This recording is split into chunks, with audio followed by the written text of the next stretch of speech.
Sini kumpul. Kita bakal nonton kisah MC kita, Fred. Di aula besar, dia berjalan naik saat upacara kedewasaan. Hari di mana orang merayakan ulang tahun sejati. Ada yang girang, ada yang lemas. Fred deg-degan, nunggu skill dari dewa. Wajahnya langsung pucat pas dengar hasilnya. Adegan pindah ke tambang. 2 penambang lagi. Mau istirahat bentar. Will protes. Katanya baru kerja 3 jam doang. Tapi temannya bilang, santai aja. Mereka duduk buat makan. Dan Will nanya, berapa umur Chrissy sekarang? Temannya pegang liontinnya dan membukanya. Nampilin foto anak cewek imut yang bakal ultah ke 5 bulan depan. Harinya makin dekat. Tapi si ayah beneran bingung mau ngasih kado apa. Will lalu bilang, makanya mereka harus kerja keras biar bisa beli kado impiannya. Tapi awas, monster kobold udah ngincar mereka. Teman Will teriak awas dan nahan serangan monster pakai kapaknya. Dia nyuruh Will kabur secepatnya. Tanpa sadar ada kobold lain lompat dari belakang. Will cuma bisa membeku lihat temannya dicabik-cabik monster ganas itu. Asli, ngeri banget. Saat monster itu mau loncat ke arahnya, Will selamat. Berkat ledakan api mematikan, pasukan guild penyihir datang dan langsung menargetkan 8 kobold itu. Owen perintahkan pasukannya bersiap tempur. Dia melarang satu pun monster kabur. Tim support ngerapal mantra cahaya buat ningkatin kekuatan, sementara tim penyerang terus menembak. Di sisi lain, tim medis gerak cepat ngecek para korban.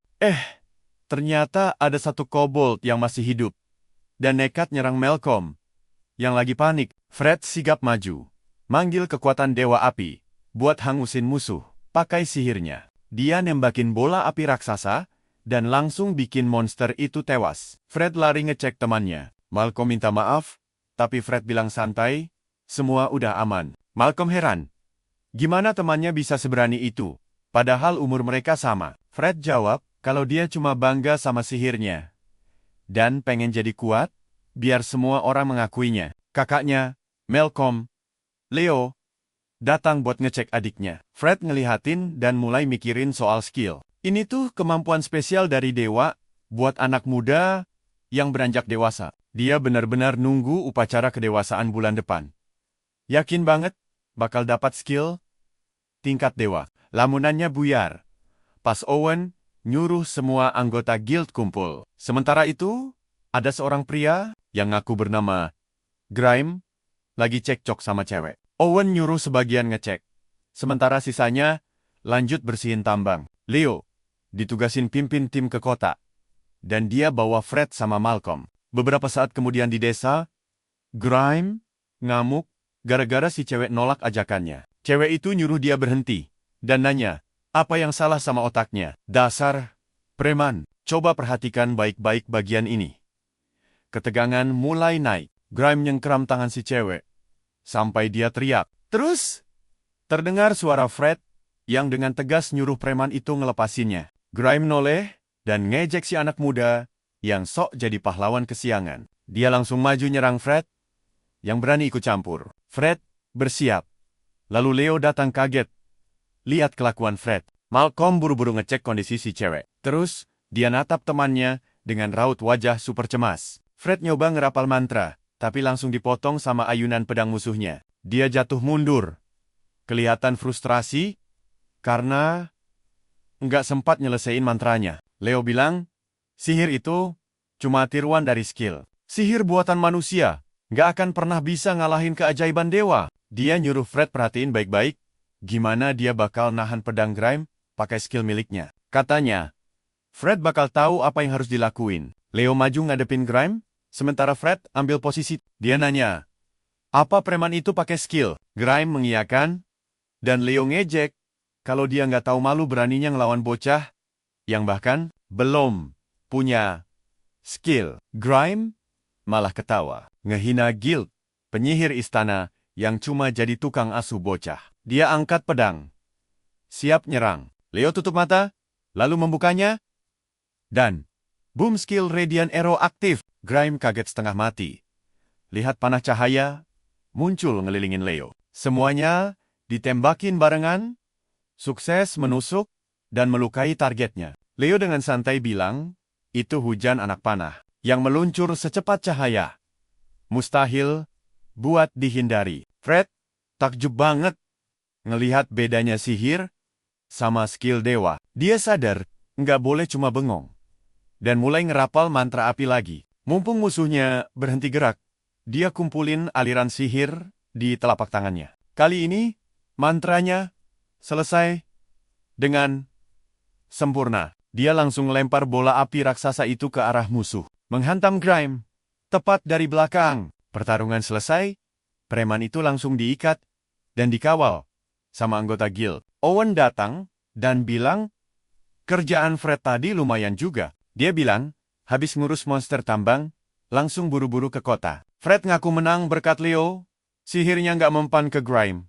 Owen bilang jangan suka bandingin, sihir yang bisa dipelajari, siapa aja, sama skill pemberian langit. Dia ngingetin bulan depan, upacara kedewasaan. Owen ngarep banget, Fred bakal dapat skill yang keren. Fred udah nggak sabaran banget. Dia ngepalin tangan.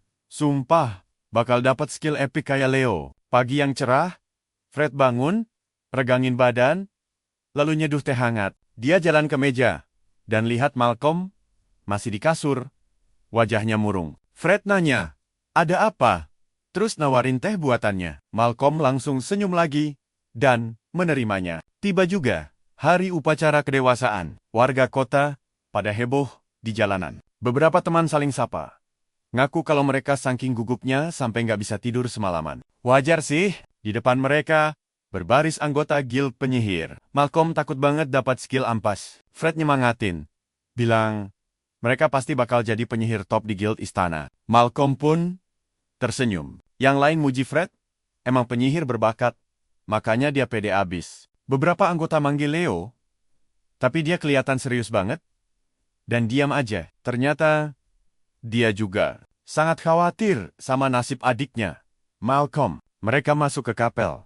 Pendeta ngumumin, upacara resmi dimulai. Kandidat disuruh maju ke altar, pas namanya dipanggil. Banyak nama mulai disebutin. Malcolm kelihatan tegang parah, sampai keringat dingin. Tapi Fred tetap santai dan pede. Akhirnya, nama Malcolm dipanggil.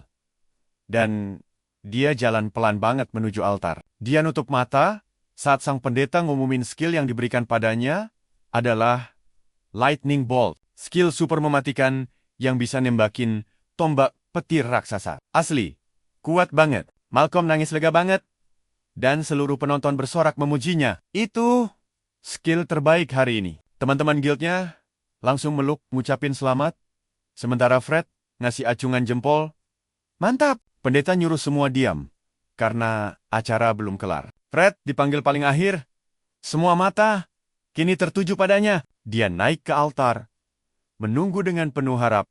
Sang pendeta menyebutkan skillnya. Kalian pasti ikut jantungan kan? Ekspresinya langsung shock. Pas dengar skillnya adalah control key. Nggak ada satupun di kerumunan itu yang tahu apa fungsi skill aneh ini. Owen langsung nanya ke pendeta, apa rank skill itu? Pendeta bilang, ranknya nggak diketahui. Saking lemahnya, sampai nggak masuk daftar rank huruf manapun. Owen langsung hancur. Dia ngomong lantang, kalau nggak nyangka ada orang ampas dari guild penyihir mereka yang terhormat. Orang-orang mulai nyinyir, nyesel nerima bocah yang belum ikut upacara. Nyesek banget. Jago sihir pun percuma kalau ngelawan skill dewa. Owen bilang ke penyihir lain, kalau mertahanin orang lemah, bakal jadi masalah besar. Fred lari ke arah Owen dengan syok berat. Malcolm panik, mau nyusul temannya, tapi ditahan sama kakaknya Leo. Tanpa ampun, Owen langsung nyabut posisi Fred di guild saat itu juga. Sumpah,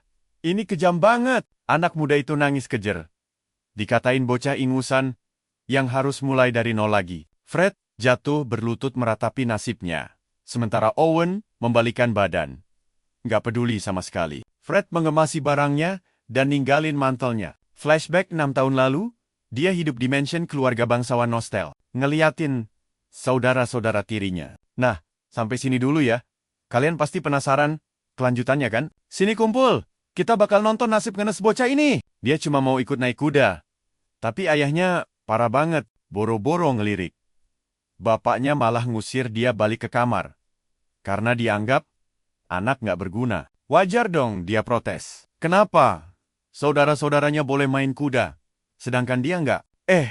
Si bapak sama sekali nggak peduli, dan tetap nyuruh dia masuk kamar aja. Nibelin, Abes. Sambil nunduk sedih, dia nyerah dan mau balik. Tapi tiba-tiba, salah satu kakak tirinya manggil dan ngajak main kuda bareng. Si Fred kegirangan banget dong. Langsung aja, ngikut tanpa curiga. Mereka jalan ke kandang, tempat kakak-kakak tirinya ngumpul. Di sana ada kuda hitam besar, yang katanya sengaja disiapin buat Fred. Mereka akting sok peduli banget ngajarin dia cara naik kuda. Katanya sih, cara naiknya harus dari belakang dan tepuk bokong kudanya. 3 kakak laknat ini udah senyum-senyum jahat nungguin apa yang bakal terjadi. Si bocah polos ini ngikutin aja dong. Pas disentuh bokongnya, kudanya kaget dan langsung ngamuk. 3 kakaknya malah ngakak puas lihat Fred ketakutan kayak gitu. Untung aja ibunya Fred lihat kejadian itu dan langsung lari nyelamatin anaknya. Di taman, ibunya ngejelasin kalau saudara-saudaranya jahat karena Fred punya darah rakyat jelata. Dari sang ibu, keluarga itu gak pernah nerima mereka. Lihat anaknya murung. Si ibu langsung cari cara. Buat ngehibur, ibunya janji mau ngajarin dia sihir. Tiba-tiba, ibunya baca mantra dan boom, bola api muncul di tangannya. Wajah Fred langsung berbinar-binar takjub. Lihat kekuatan ibunya yang super keren. Ternyata ibunya belajar sihir sejak muda. Dia bakal ngajarin Fred, asalkan ini jadi rahasia mereka. Fred ngerasain kehangatan api itu dari dekat. Singkat cerita, dia bangga banget akhirnya. Bisa pakai sihir sendiri. Lagi asyik-asyiknya, Chloe si pelayan mendobrak masuk. Bawa kabar buruk soal ibunya. Di kamar, Fred cuma bisa megang erat tangan ibunya, yang terbaring lemas nggak berdaya. Dengan semangat dia pamer. Kalau sekarang udah bisa 6 sihir. Ibunya senyum, bangga dengar itu. Sebelum akhirnya menutup mata untuk selamanya. Chloe nangis kejer. Lihat bocah itu, memohon ibunya bangun. Malam harinya, Fred diam-diam ninggalin sepucuk surat di kamar buat Chloe. Chloe nemuin dan baca pesannya. Ternyata, Fred berterima kasih banget atas semua kebaikan Chloe padanya dan sang ibu selama mereka numpang di rumah keluarga toksik itu. Sambil natap jendela, Chloe baper parah. Padahal, dia ngerasa justru merekalah satu-satunya orang yang ngasih kasih sayang padanya sebagai pelayan. Dia pun merelakan kepergian tuan mudanya. Nah, perhatikan. Baik bagian ini. Fred pergi ke kota mendaftar di Serikat Penyihir Elit. Tapi petugas malah nyuruh bocah ini balik lagi 2 tahun. Kemudian, setelah upacara kedewasaan, jelas aja Fred ogah ditolak. Keributan itu bikin Owen, sang ketua serikat, turun tangan. Dia langsung nantangin, nanya, apa Fred beneran bisa pakai sihir? Merasa diremehkan kayak anak kecil? Fred emosi dong. Dia langsung pakai sihir penguat. Dan nekat nonjok bos itu. Dengan santainya Owen bikin pelindung yang mantulin pukulan Fred tanpa keringat. Tapi Owen malah tertarik dan ngebolehin dia ikut ujian masuk. Di arena, Fred ngamuk gila-gilaan. Di pertarungan uji coba, akhirnya Owen angkat tangan Fred sebagai tanda kemenangannya yang mutlak. Di tengah penonton, Malcolm nanya ke kakaknya, Leon, soal siapa bocah gila itu? Leon jawab, kalau umurnya sepantaran sama dia. Malcolm langsung, mupeng. Nanya apa? Dia bisa sehebat Fred. Sebagai kakak idaman, Leon ngangkat adiknya dan bilang, pasti suatu hari nanti, dia bakal sekeren itu. Balik ke masa sekarang, Malcolm nyari Fred di kamarnya yang ternyata udah kosong melompong. Dia nemuin mantel temannya tertinggal dan sadar Fred beneran udah pergi. Di sisi lain, Fred lagi jalan di jalanan sibuk sambil manggul tasnya. Sambil ngitung duit recehnya, dia sadar cuma bisa bertahan 6 bulan di penginapan murah. Jelas banget, dia harus buru-buru cari kerja sebelum waktunya habis. Fred nyemangatin diri sendiri pasti ada jalan keluar. Tapi dia agak parno. Tanpa keahlian khusus, kerjaan apapun, pasti nolak dia. Dia mikir keras. Entah mau jadi pandai besi, ahli obat, penjahit, atau koki. Semuanya butuh keahlian resmi. Jadi, bingung dong. Dia mikir kerjaan apa yang cocok sama keahlian kontrol kuncinya. Tiba-tiba, jeduk, seseorang nabrak dari belakang sampai dia hampir nyungsep. Ternyata ada cowok lari kencang banget ngelewatinnya. Fred langsung panik lihat tasnya, raib dan sadar.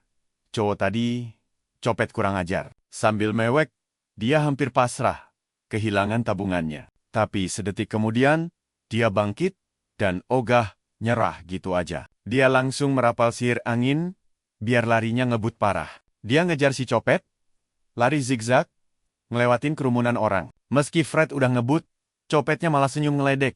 Pede abis, gak bakal ketangkap. Fred makin panik, karena jarak mereka sama sekali nggak berkurang. Pas dilihat baik-baik, kaki si copet ternyata pakai skill khusus yang bikin dia lari jauh lebih cepat dari sihir Fred. Secapek apapun dia ngejar, jarak mereka malah makin jauh. Sementara itu, si copet senyum puas bisa nyolong segampang ini berkat skill yang ubah kakinya jadi super lincah dan berotot. Kalian pasti mikir si pencuri bakal lolos kan? Oh, tentu tidak. Ada pria misterius senyum dari atas atap. Tanpa ragu, dia langsung lompat ke bawah, memotong jalur si copet sialan itu. Dia bilang, si copet nggak bakal bisa kabur dari matanya. Copet itu langsung pucat, ngenalin petualang yang lagi ngejar dia, lalu narik pisau buat ngelawan. Dia nekat nyerang maju, tapi apapun serangannya,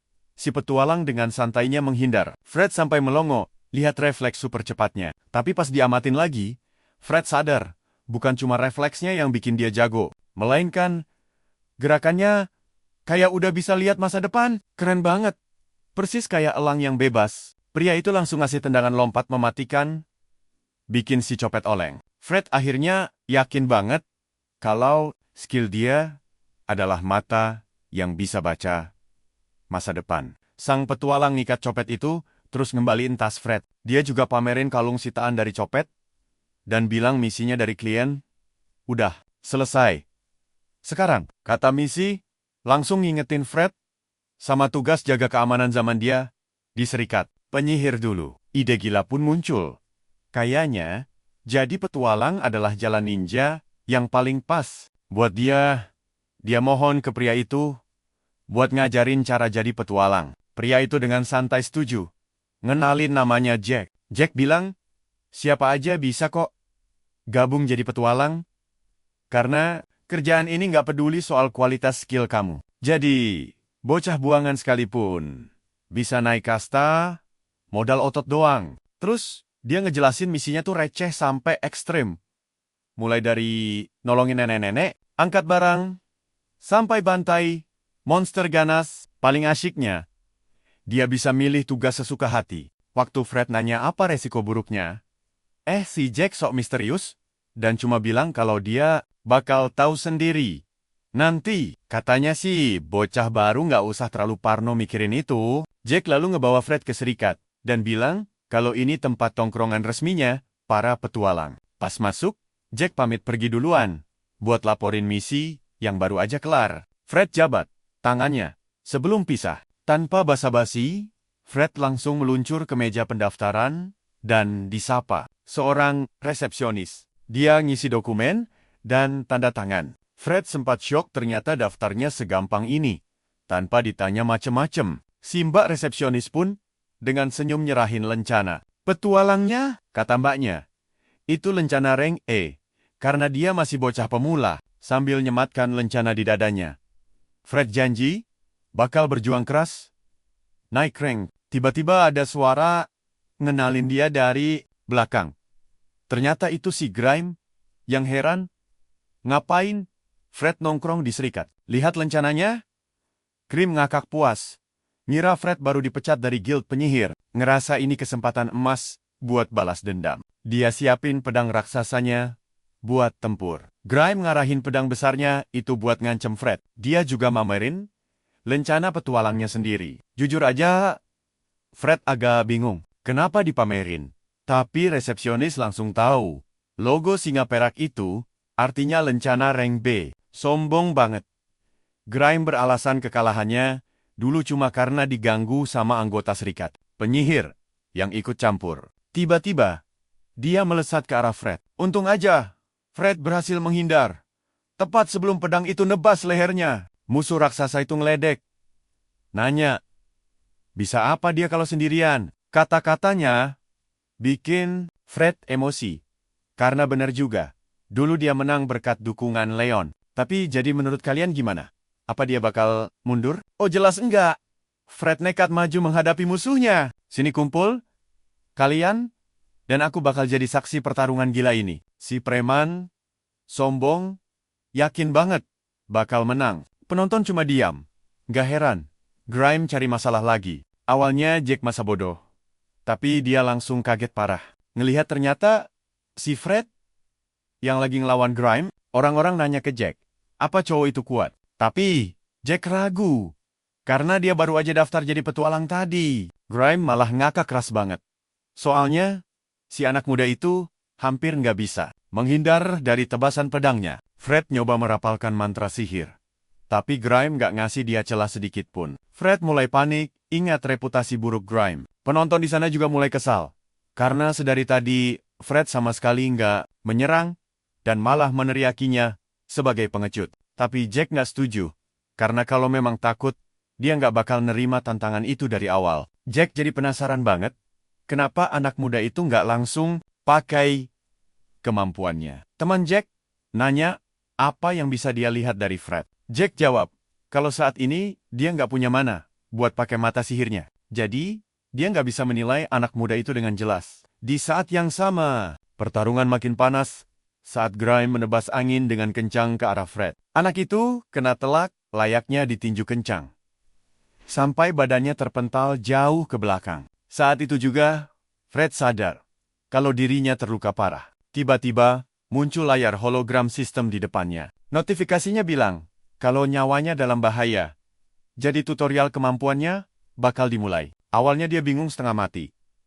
Tapi pas dia baca terus, dia sadar bisa melihat status Grime, termasuk kemampuan berpedangnya. Dia refleks membacanya keras-keras. Bikin Grime kaget. Dari mana bocah itu tahu rahasianya? Terus, muncul keyboard virtual, melayang dengan sebuah petunjuk ajaib. Kalau dia bisa menyalin kemampuan Grime, sedetik setelah menekan tombol C, sambil menahan tombol kontrol. Mirip komputer, dia langsung mencobanya. Dan kemudian petunjuk berikutnya menyuruhnya menekan tombol kelima, sambil terus menahan tombol kontrol. Untuk menyelesaikan proses salin kemampuannya, Fred shock berat. Pas lihat layar statusnya, kemampuan berpedang itu beneran masuk ke slot.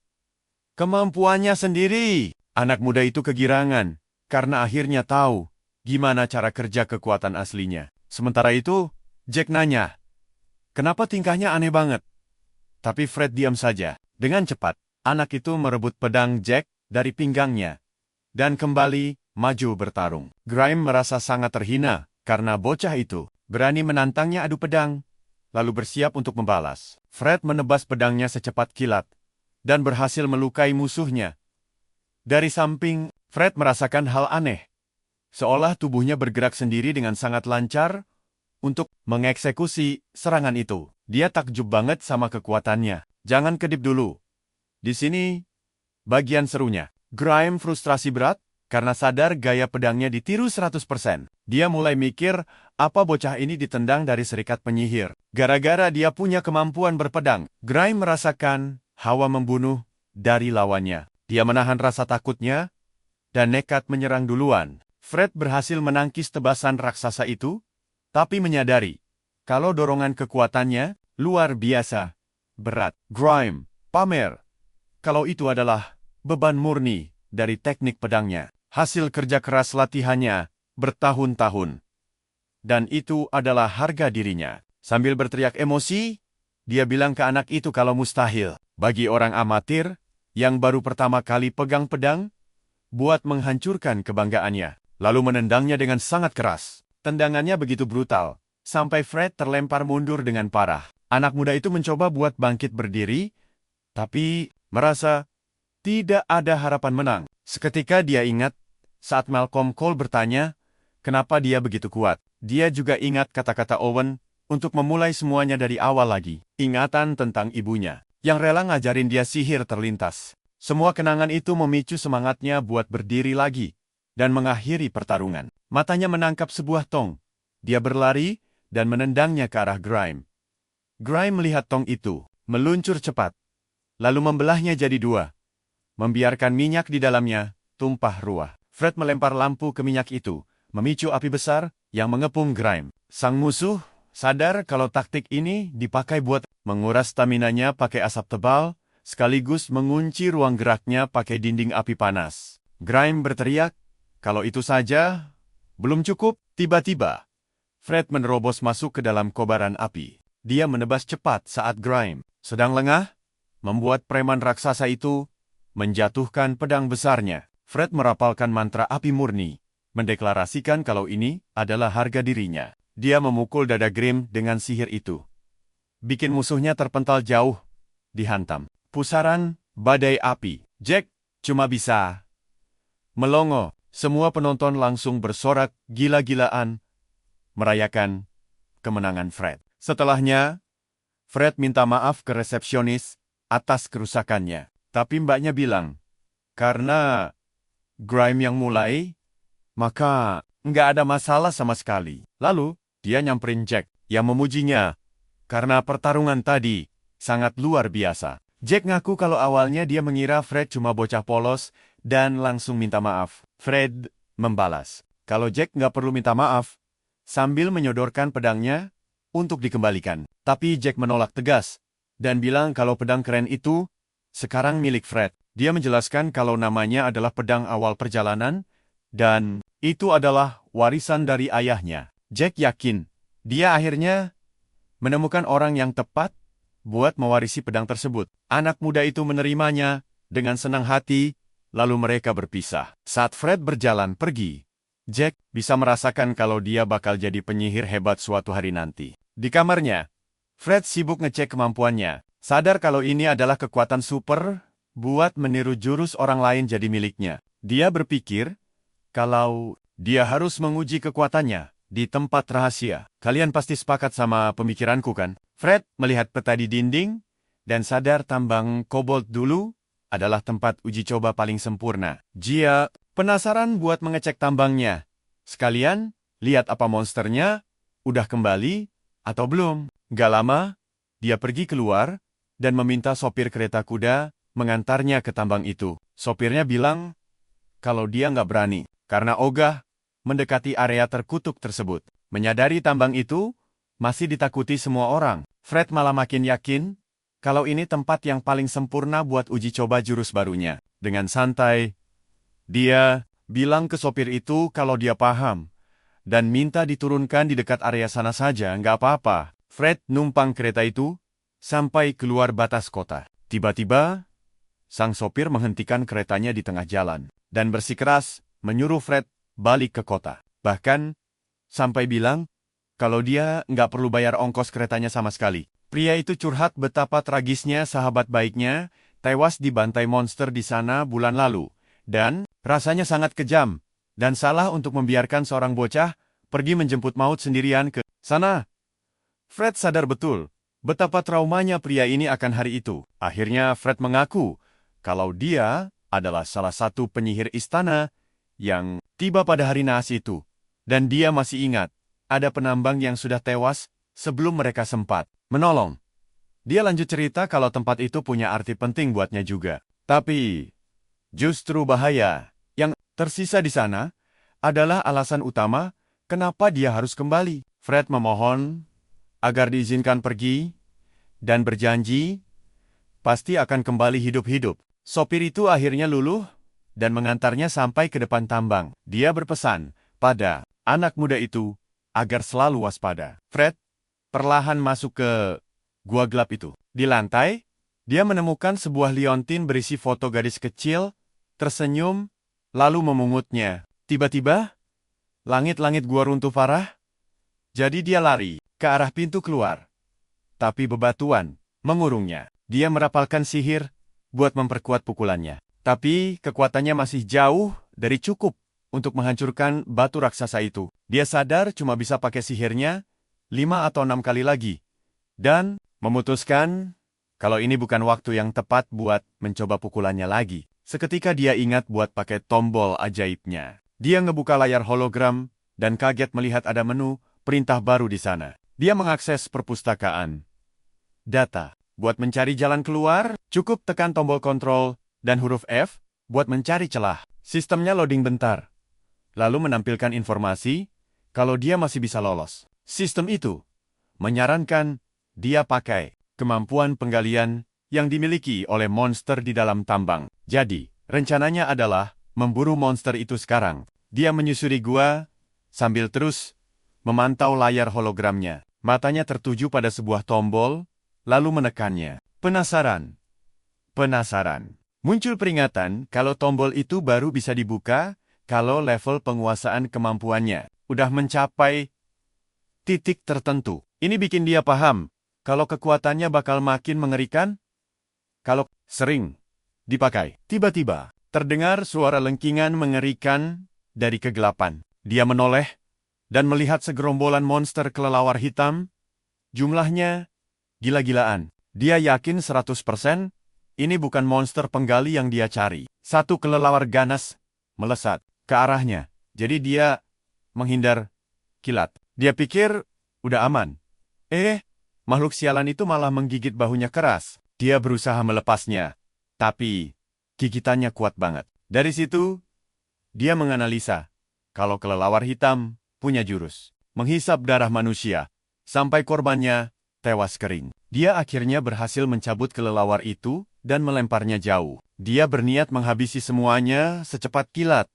Tapi sadar, dia nggak boleh buang-buang mana di sini. Dia segera menarik pedangnya dan pakai jurus berpedangnya buat menebas monster itu berulang kali tanpa henti. Tapi, mau seberapa banyak pun yang dia bantai, jumlah mereka seolah nggak habis-habis. Situasi memaksanya merasa nggak ada pilihan selain pakai sihir. Tapi sebelum itu, dia melihat perintah baru di layarnya. Dan disinilah kita berhenti. Percaya deh, kalian bakal kaget lihat lanjutannya nanti. Dia menekannya. Kursor panah mengunci banyak kelelawar sekaligus. Begitu satu kelelawar menyerang, dia langsung menebasnya. Dengan, sini kumpul, kita lihat momen gila ini. Fred menandai targetnya, mengayunkan pedang, dan bam, semua kelelawar terbelah dua. Dia sendiri sampai kaget melihat semua monster tumbang. Fred sadar, cukup pakai tanda.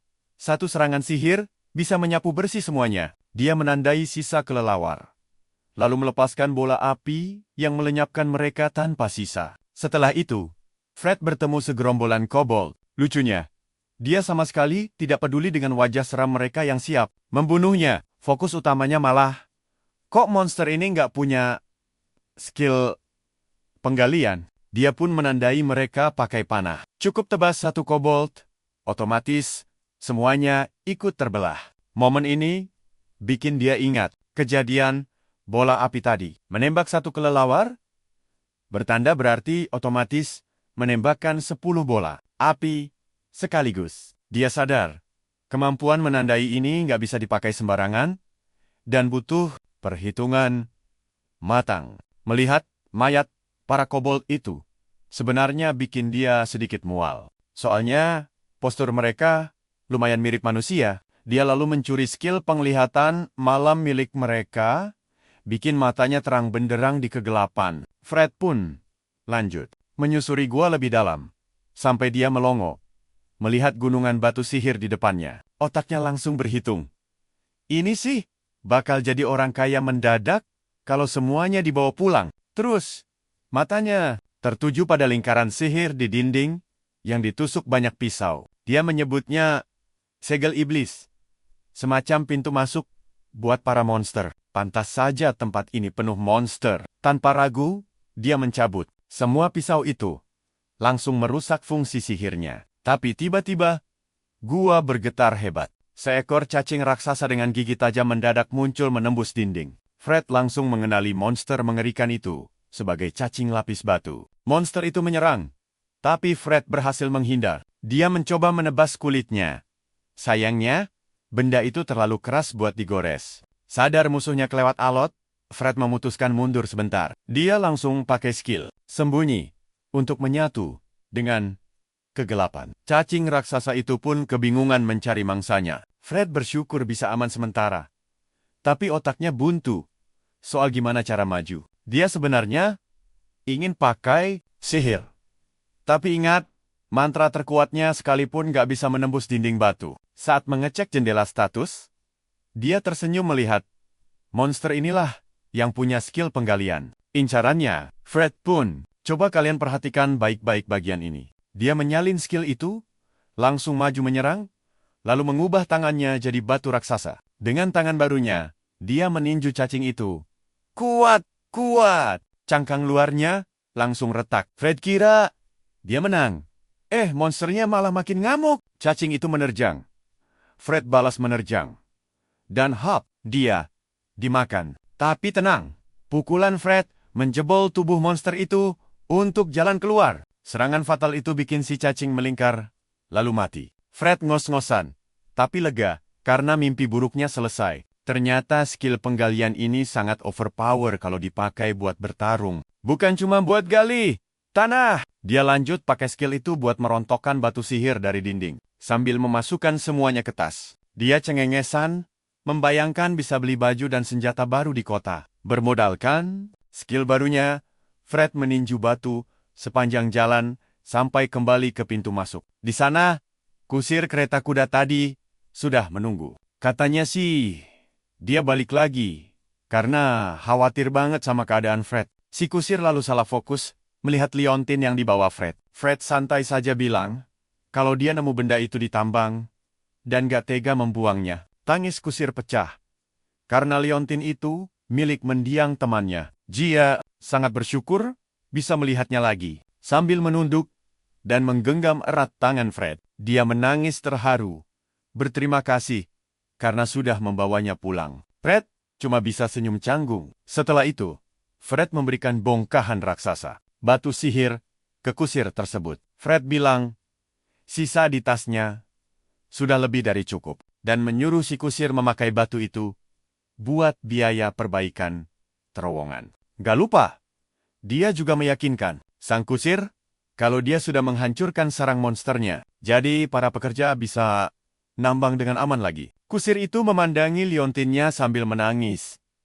Berjanji akan melakukannya demi menghormati sahabatnya. Fred lalu bilang, kalau sekarang waktunya balik ke kota, menagih janji tumpangan gratis yang ditawarkan si kusir tadi. Kusir itu tertawa lepas dan langsung setuju. Sesampainya di kota, Fred mencoba baju petualang barunya. Tapi menurutnya, ini terlalu mencolok buat gaya dia. Pemilik toko tentu saja jago ngeles dan bilang baju itu sangat cocok untuknya. Termakan rayuan, Fred akhirnya membelinya. Sayangnya, baru juga selangkah keluar dari toko, dia langsung menyesal total. Fred berjalan menyusuri jalanan sambil memikirkan banyak skill baru yang dia rampok di tambang. Tadi, butuh waktu buat mengeceknya satu persatu. Dia takut kalau nekat tes skill di penginapan, kamarnya bisa meledak dan bikin repot pemiliknya. Jelas, dia butuh tempat sepi dari pantauan warga.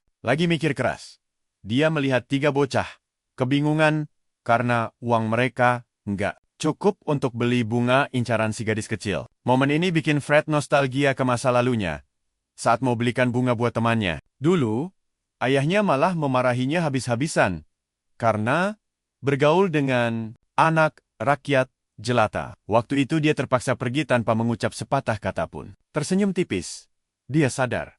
Sekarang, dia bisa menebus masa lalunya. Fred mendatangi bocah-bocah itu dan langsung membayarkan bunga tersebut. Anak-anak itu, jingkrak-jingkrak kegirangan, dapat bunga impian mereka, dan berterima kasih banget ke Fred. Saat mereka pergi, Fred nguping kalau bunga itu buat seorang biarawati. Langsung ketebak. Anak-anak ini, yatim piatu dari panti asuhan, gereja Seiko. Fred ingat, gereja Seiko ini salah satu agama paling dominan di dunia. Info ini mengingatkannya soal bangunan gereja tua yang terbengkalai di pinggiran kota. Wah, cocok banget nih jadi markas rahasia super luas buat latihan. Malam harinya, Fred langsung meluncur ke gereja tua itu. Sambil nyantai, dia menghitung sisa batu sihir yang belum dia jadikan duit. Setelah dihitung, energinya cukup banget buat memulihkan tenaga magisnya yang habis. Setelah mengecek semua skill barunya, Fred ngebuka jendela status miliknya dan melihat kapasitas sihirnya makin meluap-luap. Kerennya lagi, sekarang muncul gambar target yang skillnya dia curi. Dia sangat senang,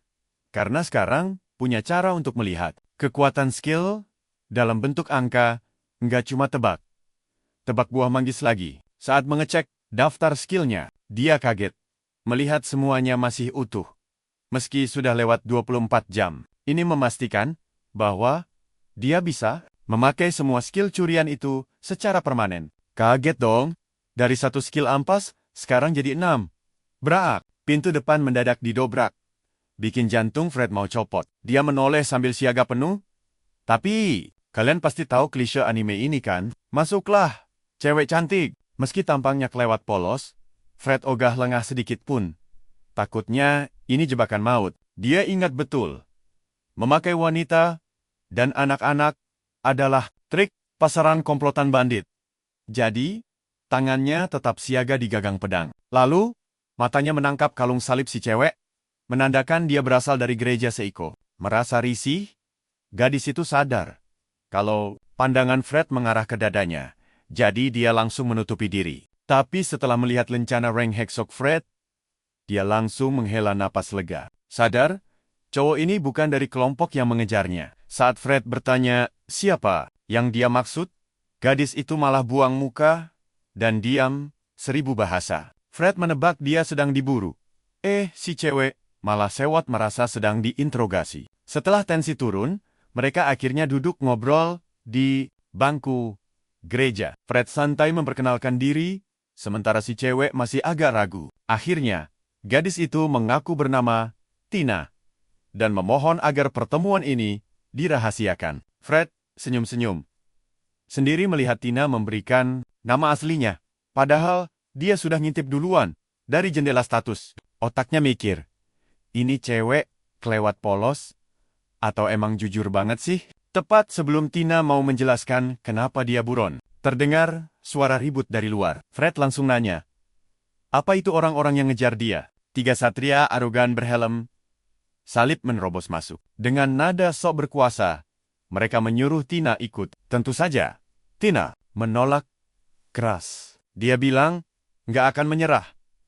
Sebelum kegelapan, di dalam gereja, dimusnahkan. Satria itu cuma meremehkan tekadnya. Sambil nyinyir kalau dunia ini nggak bisa berjalan cuman modal idealisme kosong. Si bos Satria langsung nyuruh anak buahnya menyeret Tina. Saat Satria itu maju dan mau main kasar, Fred mencengkeram tangannya kuat-kuat. Satria itu melotot marah. Nanya apa maksudnya? Dengan santai Fred membalas, kalau pria dewasa, harusnya malu mengeroyok perempuan. Merasa diremehkan. Satria itu mundur dan mencabut pedangnya. Respon Fred, dia dengan kilat mencabut pedangnya, melucuti senjata si Satria, lalu memukulnya sampai pingsan. Fred menyuruh Tina mundur, dan dengan gaya badas, bilang pertarungan ini bakal selesai dalam hitungan detik. 2. Satu Satria terlempar jauh, bikin temannya syok berat melihat kekuatan gila petualang muda ini. Menghadap ke Fred, mereka nanya, apa Fred gila? Melawan gereja Seiko, faksi terkuat di benua ini. Nah, sampai sini dulu ya. Kalian pasti nggak sabar melihat gimana kelanjutan aksi Fred nanti. Sini kumpul bareng gue.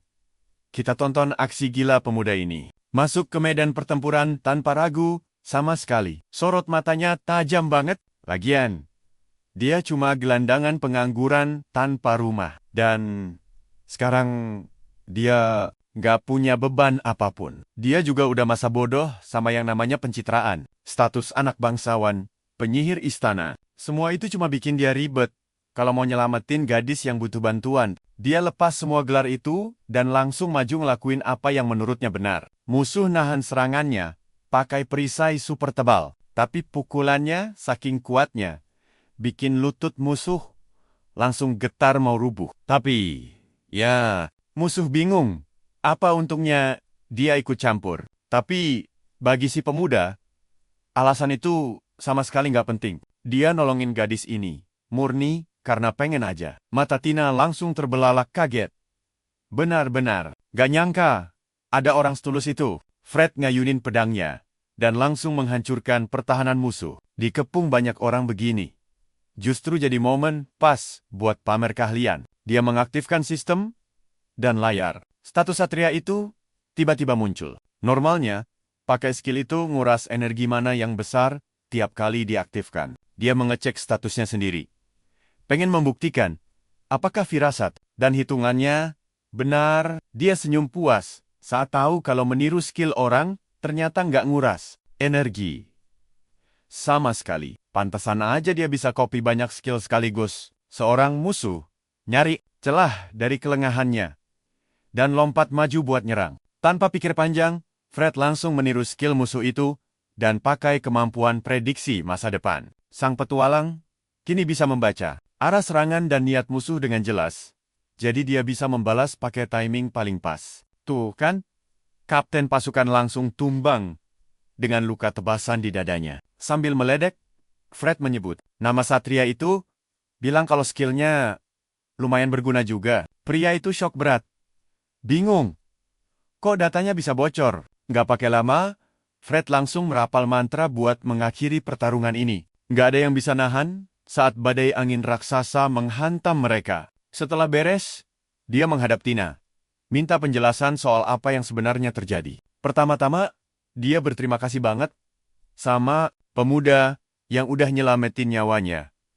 Dan dua orang seumuran ini sepakat pakai panggilan akrab. Setelah kenalan, Tina nanya apa. Fred tahu soal gereja yang mengelola panti asuhan di kota.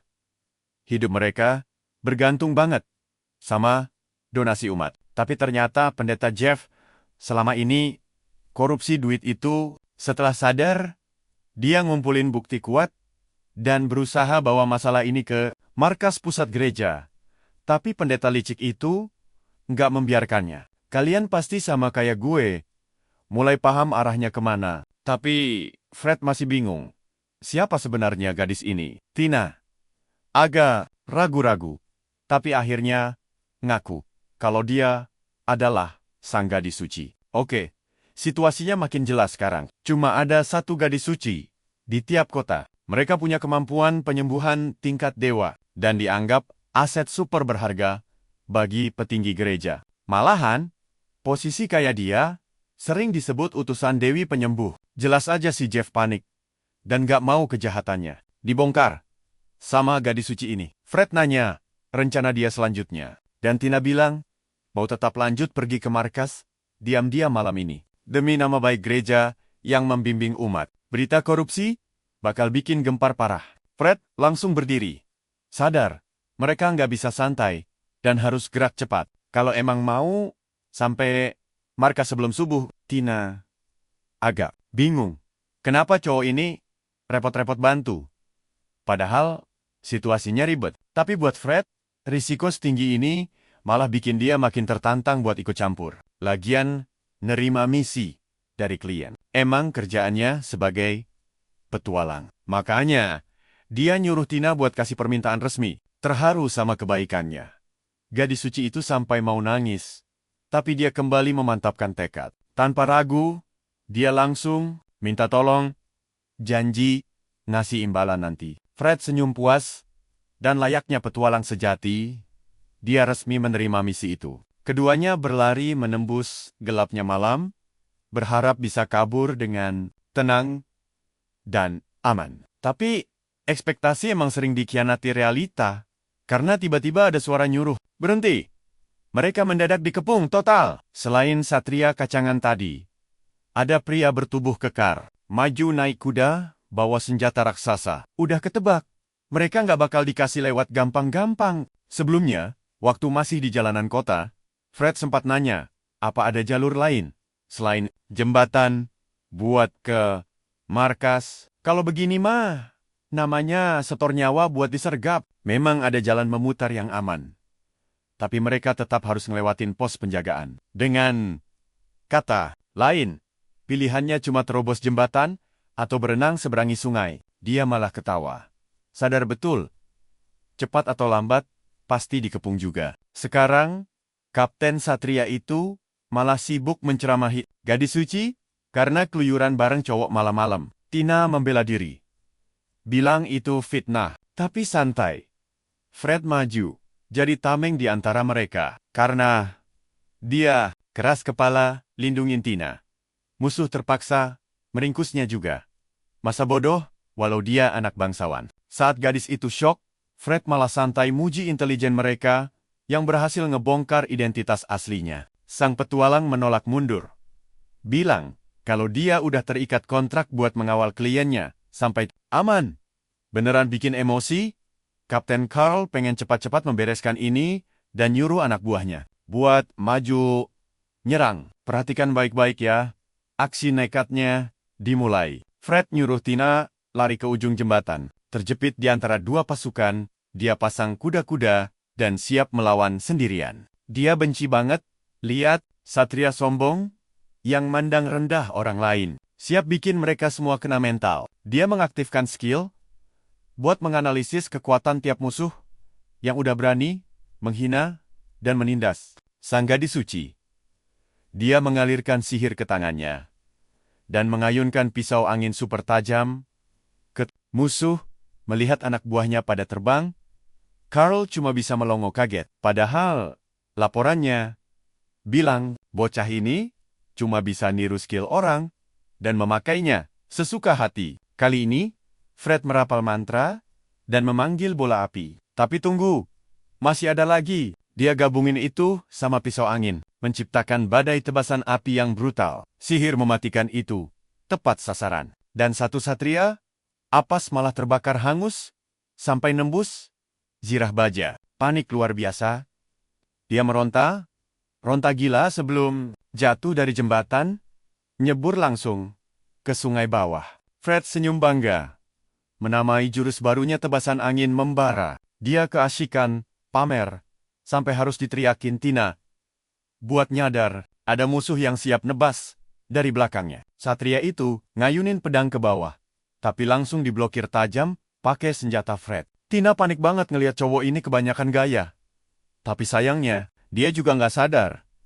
Ada pria yang endap-endap di belakangnya sendiri. Mereka berdua sama-sama lengah, dan petaka pun terjadi. Teriakan Tina mendadak terpotong suara pukulan tumpul. Dan saat Fred menoleh, dia melihat musuh mundur sambil bawa lari gadis yang harusnya dia lindungi. Dia berusaha ngejar, tapi penjaga lain malah jadi tembok penghalang. Nggak bisa maju. Dia cuma bisa menatap pasrah saat tubuh pingsan Tina digotong pergi. Fred menyumpah serapah ke musuh yang nyulik kliennya. Berjuang mati-matian. Dia bergerak mencari celah kelengahan musuh. Sampai akhirnya bisa balik menyerang dan membelah zirah tebal. Satria itu, dua orang lagi, maju buat balas dendam. Tapi apis banget. Fred itu jenius sihir yang bisa nembakin elemen air super cepat. Pedang mereka berbenturan keras, membelah malam. Tapi anehnya, para penjaga malah asyik kepleset.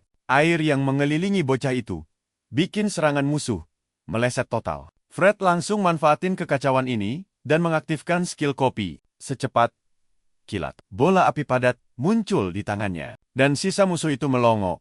Kaget melihat kemampuannya sendiri dipakai buat nyerang balik. Peluru api melesak, meledak, dan bikin dia terpental jauh. Walau menembak ke depan, matanya tajam, melirik ke belakang. Menatap penuh amarah ke arah Carl, yang asyik nontonin anak buahnya tumbang. Fred memungut perisai dari tanah. Kini, musuh terakhirnya maju menyerbu dengan kudanya yang meringkik gila. Di tangannya, sebuah senjata panjang dan berat, udah siap menghabisi lawan. Itu adalah halberd.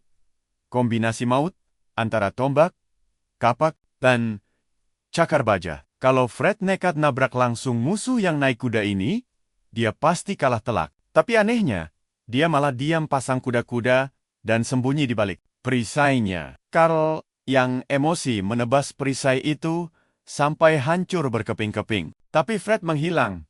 Musuhnya celingak-celinguk bingung. Nah, kira-kira gimana nasibnya? Percaya deh, kalian pasti mau nonton kelanjutannya. Ayo kita mulai petualangan seru ini.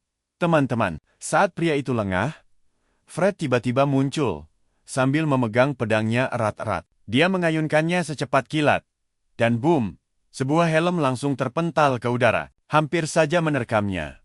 Mereka berdua kini tersungkur ke tanah. Fred langsung menindihnya dan menempelkan pedang tepat di leher pria itu. Gak perlu kasar-kasar amat sih. Asalkan orang ini mau ngoceh. Dia cuma pengen tahu di mana Tina dan bosnya berada. Awalnya, Carl mengumpat kesal. Benci banget sama petualang sombong ini. Tapi, saat Fred menekan pedangnya lebih dalam, pria itu kaget. Carl memohon mati-matian, apalagi waktu mereka makin menipis. Wajah Fred datar saja mendengarnya. Tiba-tiba, seorang satria muncul dari belakang, mengangkat pedang buat menyerang Fred dari titik buta. Dia hampir saja berhasil. Kalau bukan karena bosnya yang teriak nyuruh berhenti. Emang membingungkan banget.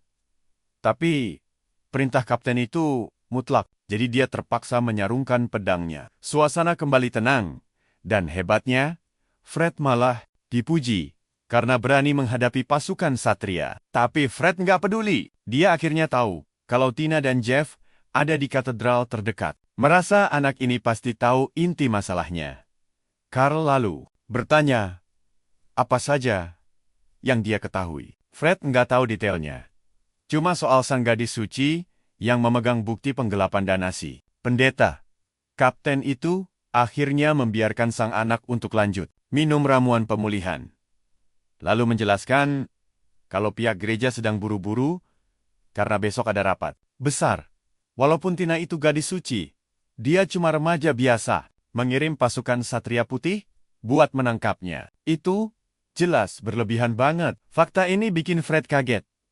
Apalagi dia nggak tahu siapa pasukan itu. Mereka terdiri dari 20 orang elit yang dipilih khusus karena kemampuan tempur mereka. Hampir semua uang korupsi lari ke mereka. Dan sekarang, mereka pasti lagi menjaga katedral itu. Tapi sang kapten sadar kalau dia cemas tanpa alasan.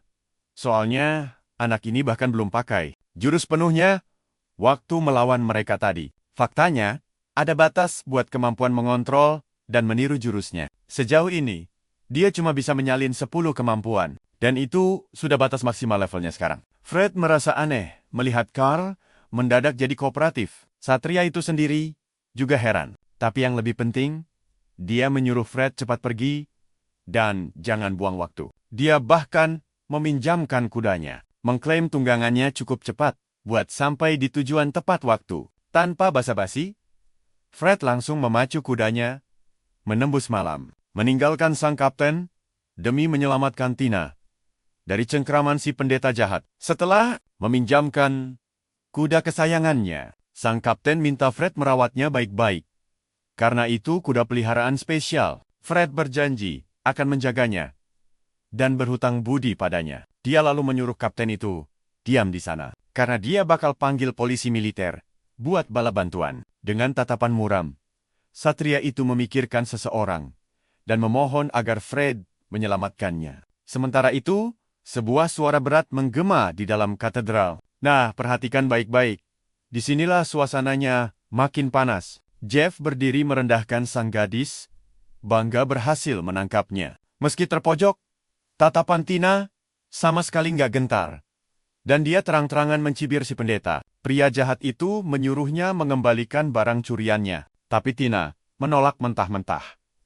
Bahkan mempertanyakan, gimana dia bisa berbuat senista ini. Kesal melihat gadis yang keras kepala, pendeta itu bilang, dia terpaksa harus menggunakan kekuatannya. Tina memalingkan wajah pasrah, tahu betul apa yang bakal terjadi. Tiba-tiba, suara gebrakan keras dari arah pintu menghentikan aksinya. Suara bising itu menandakan ada penyusup yang datang. Tapi, si pendeta belum sadar apa yang terjadi. Detik itu juga, Fred mendobrak masuk katedral.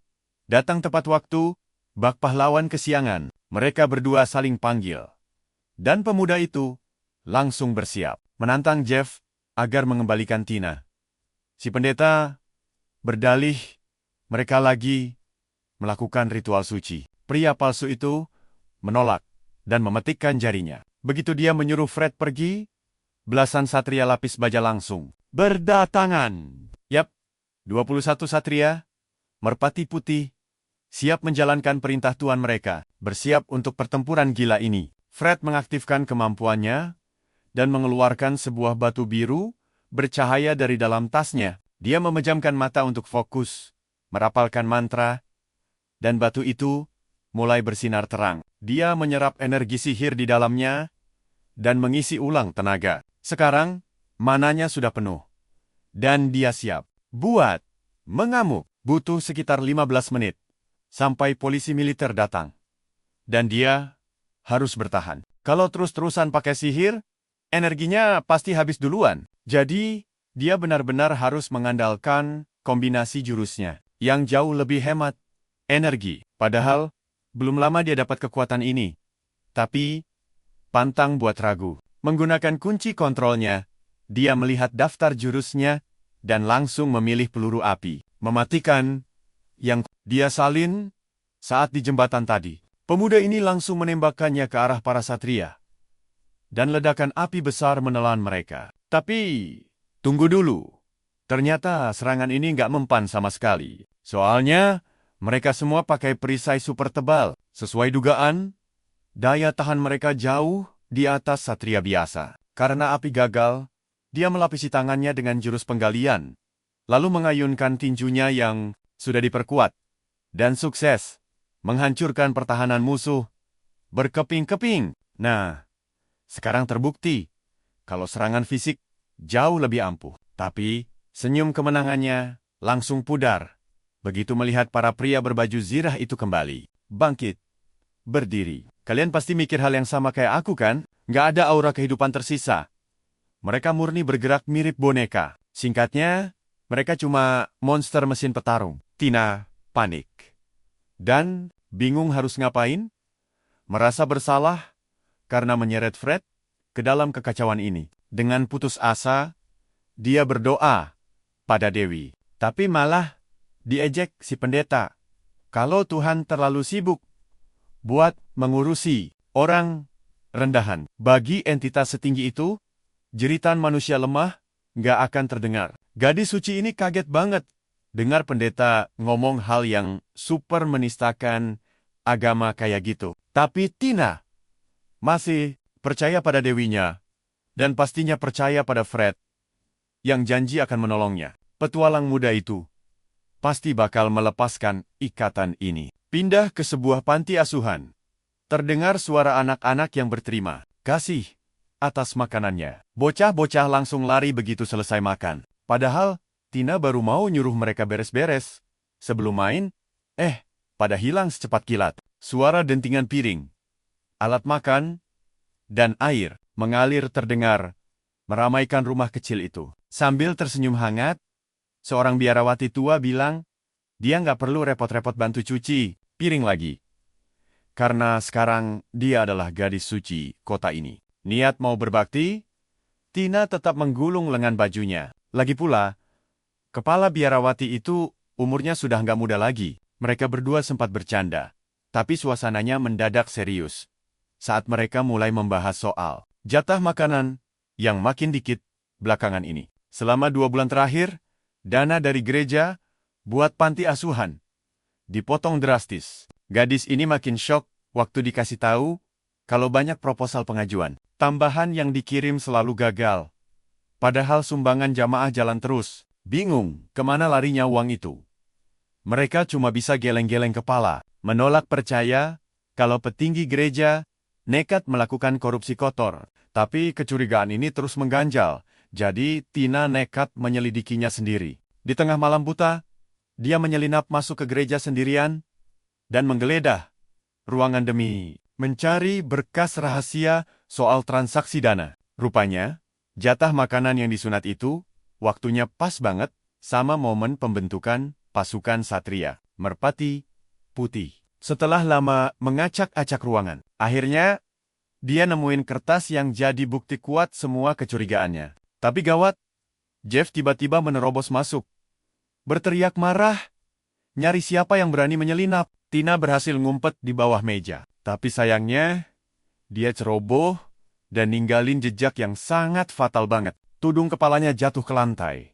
Dan nama aslinya terukir jelas di kain itu. Mata si pendeta langsung menyala merah, menahan amarah yang meledak-ledak. Dan disinilah dia berlutut terikat pasrah. Sementara Fred bertarung mati-matian demi menolongnya. Sang gadis mendebat kalau uang donasi itu buat makan anak yatim. Lalu nanya, apa gunanya dia pakai uang itu buat nambah pasukan? Pasukan Satria yang dia biayai pakai uang kotor, sekarang lagi mengeroyok satu remaja sendirian. Sekali lagi, dia nanya, apa ini alasan dia nyolong sumbangan jamaah? Sambil meringis kesakitan, Jeff membantah dan mencoba menjelaskan, tapi matanya lagi-lagi menyala merah, dipenuhi oleh emosi amarah yang meluap-luap. Melihat kejadian ini secara langsung, Tina baru sadar kalau si pendeta ini sebenarnya tersiksa oleh kekuatannya sendiri. Dia berteriak ke Fred, kasih tahu kalau Jeff kerasukan roh jahat akibat jurus wahyu ilahinya. Emosi karena omongan belak-belakan itu, pendeta gila ini langsung menampar sang gadis tanpa ampun. Fred ngamuk dan mengecek detail jurus wahyu ilahi tersebut. Nah, kita jeda di sini ya. Percaya deh, kalian pasti penasaran melihat kelanjutannya, karena jurus ini ternyata memanggil roh secara sementara. Ayo kita mulai kebrutalan ini kawan. Skill ini bisa menyelamatkan orang.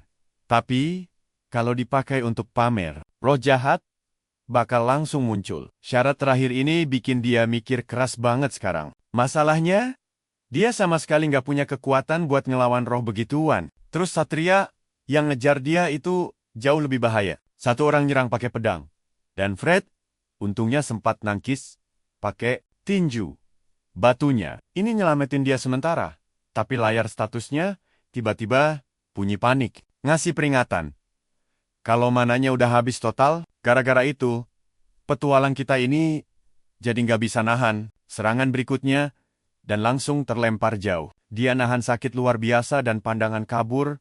Tina cuma bisa ngeliat dia melayang. Tanpa daya, dia ngeliat Satria Merpati itu ngangkat pedangnya buat ngabisin nyawa cowok itu. Sang gadis suci teriak dan nyoba ngebangunin dia. Tapi dia tetap terkapar tanpa pertahanan. Fred buka matanya. Tapi dia terlalu lemas buat ngelawan pedang yang ngarah ke dia. Tiba, sebuah tombak yang familiar muncul. Datang tepat waktu buat nangkis pedang itu dan nyelamatin nyawanya. Kapten Satria ada di sana. Carl bilang dia salah besar karena udah percaya kalau anak kecil bisa ngatasin ini sendirian. Petualang muda, kita kaget dan nanya, ngapain dia ada di situ? Dia disuruh jangan salah paham. Karena pria itu datang, bukan buat nyelamatin dia. Tapi, dia ada di sana. Buat nyelesain masalah yang selama ini dia abaikan. Air mata ngumpul di mata Tina. Lega temannya selamat. Tapi, nambah satu musuh nggak ngaruh buat Jeff. Yang dengan santainya nyuruh Satrianya buat bunuh mereka berdua. Satria Merpati kumpul lagi. Dan Fred nyoba ngisi mananya pakai item, sementara Carl siap siaga. Gak peduli siapa yang bakal menang nanti. Pertarungan ini bakal segera berakhir. Lempar batu sihirnya, dia langsung maju pakai lengan ekskavatornya. Pas musuh ngelihat dia sibuk, musuh itu ngasih serangan kejutan. Tapi, cowok ini berhasil nangkis pedangnya dan nahan. Tepat waktu. Fred lanjut nyerang dan nerobos gerombolan musuh. Banyak banget dari mereka tumbang kena pukulannya. Tapi napasnya makin lama makin ngos-ngosan. Capek banget. Gara-gara pertarungan yang kayak gak ada habisnya ini, dia nyabut pedangnya buat ngemat sisa mananya. Beralih ke ilmu pedang.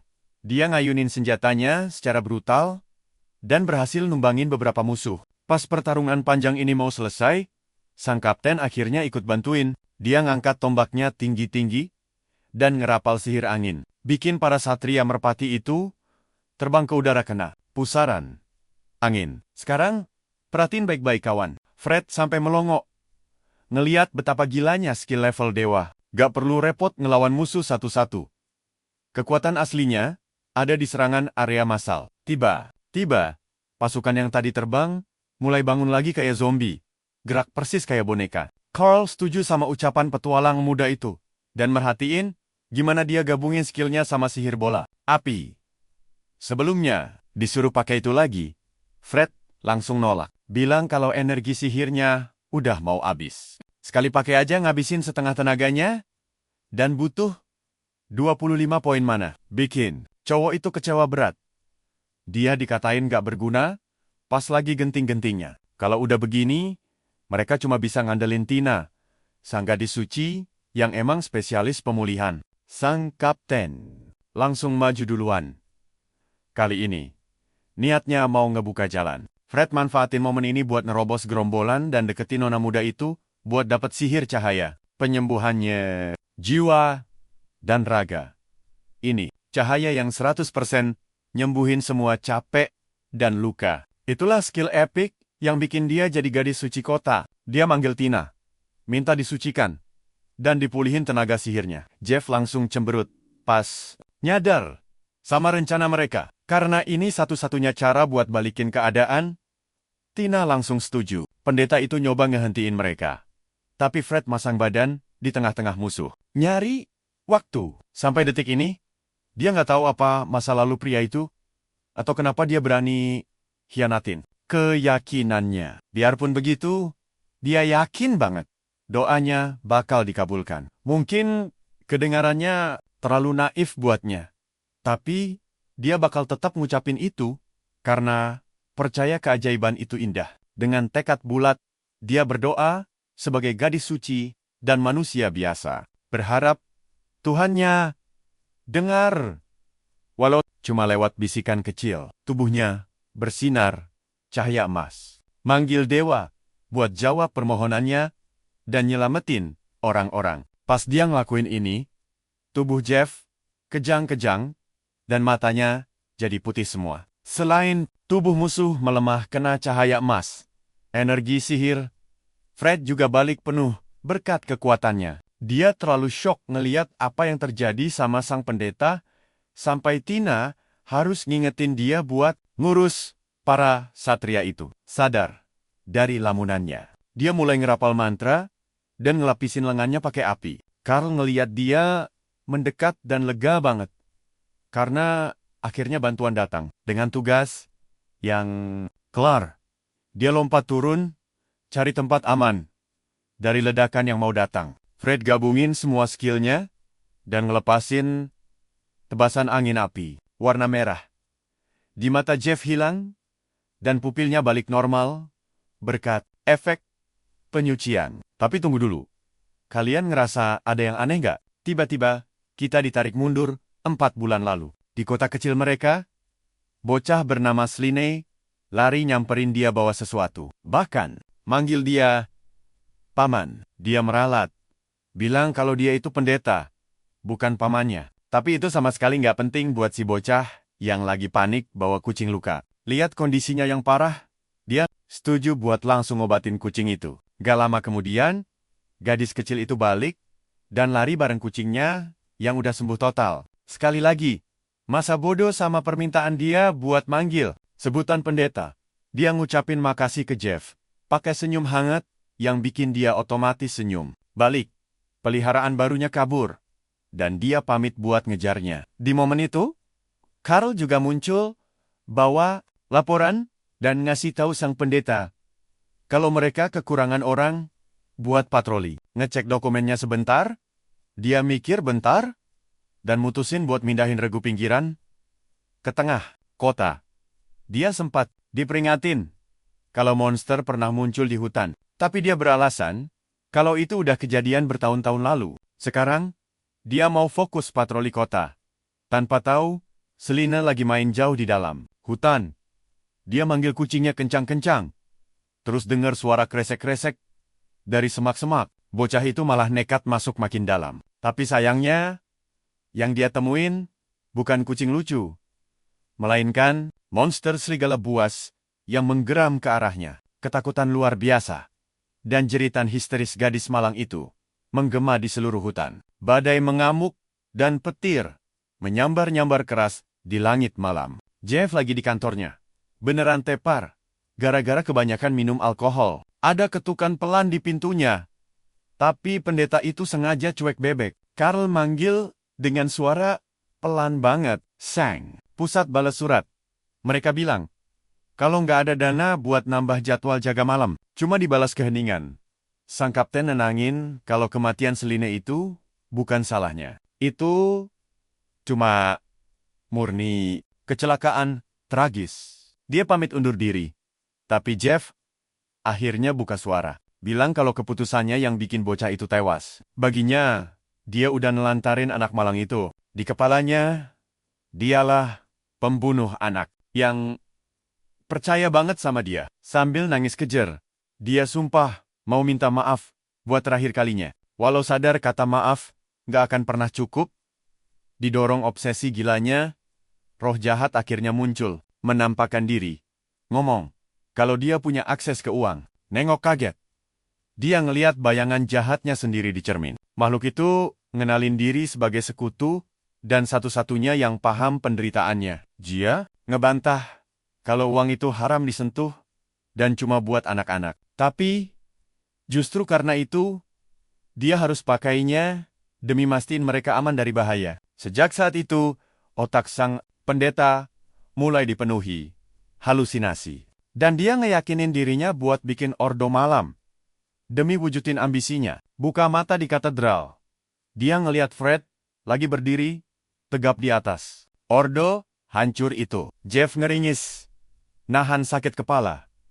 Bilang, kalau iblis yang merasukinya udah musnah. Biarpun udah bebas, dia teriak lagi, entah ke siapa, masih ada yang mau dia tanyain. Ketiganya nyoba nahan dia, tapi udah telat.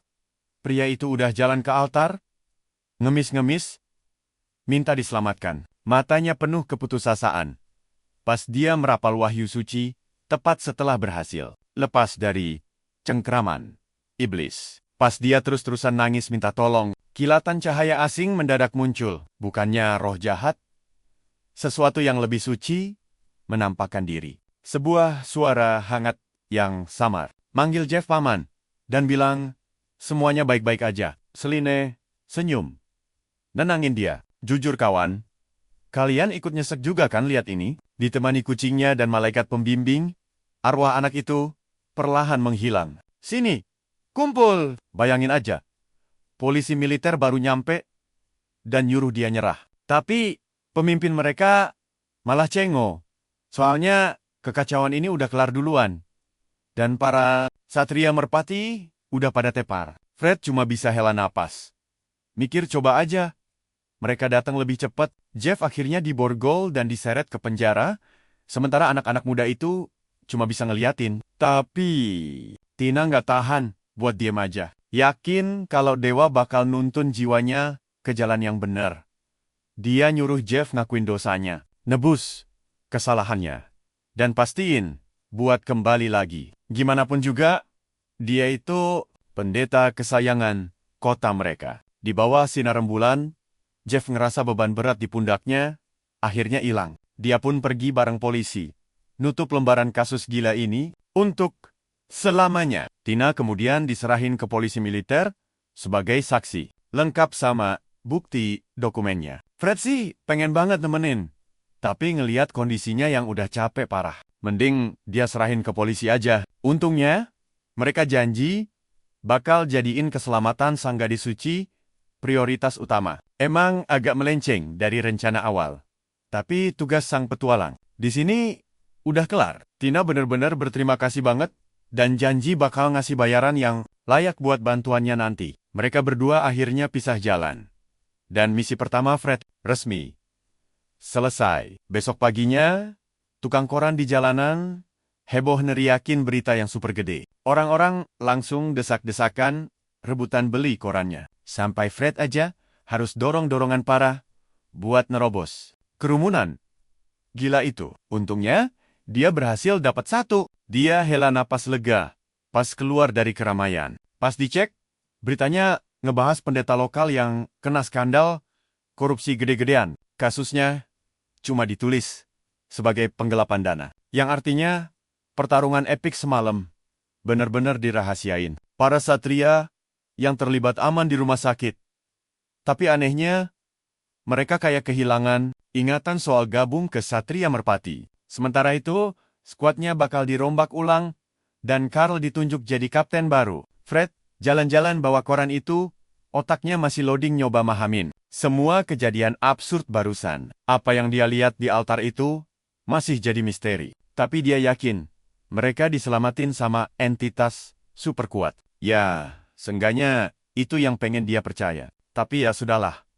Waktunya jalan lagi, dan nyari misi yang jauh lebih gampang. Pas masuk ke guild, dia disambut sama resepsionis yang dadah-dadah. Ceria manggil dia, Fred.